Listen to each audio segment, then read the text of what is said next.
Just a video on how to clean out the shut-off coils on causation block type 2 one. So just take off your cover off the arm.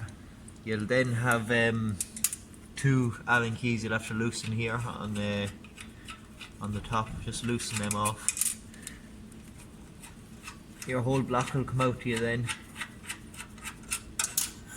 You'll have 4 air lines. You can just remove them one by one.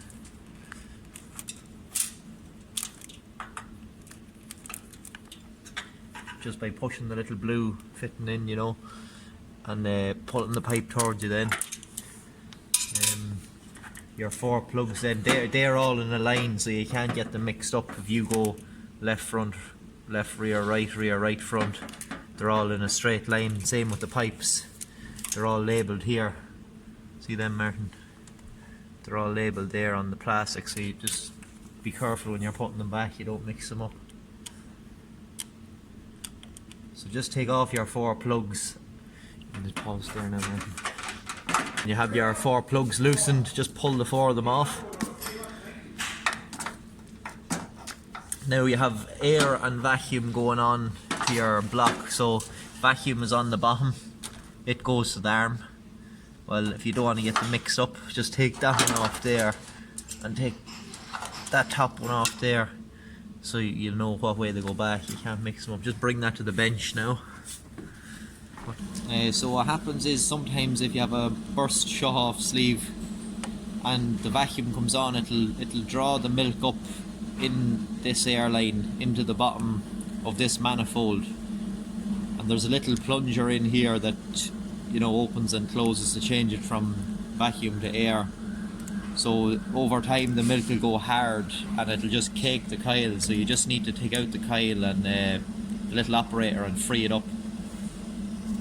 So just loosen off them 2 Phillips screws.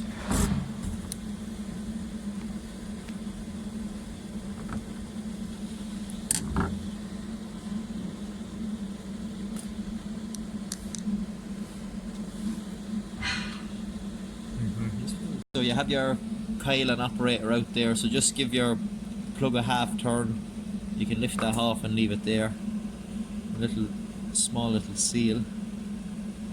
You can leave that there also. And then this operator should pull out of your... So you just need to take out the 2 Phillips screws out of here. And you need to pop off this little stainless cover.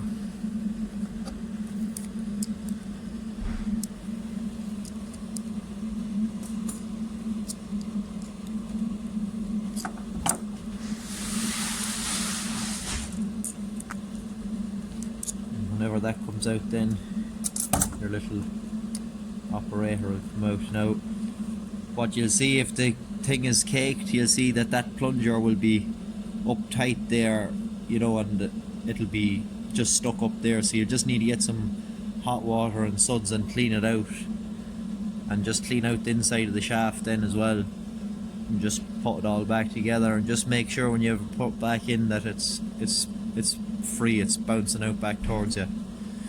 So it's just a matter of reassembling it then and putting it back on the robot. But I think when you're this far, you'd be probably better off just cleaning the whole 4 out, or making sure they're all right, and I'll go through putting it back on the robot there now. So just to put your air pipes back on there now, just make sure that you're not crossing them, make sure they're all in a line going up, or you'll have funny things happening. And the same with your plugs then, just make sure that you're looking down here at your lines. Just put the one on the right, and the one on the left, etc.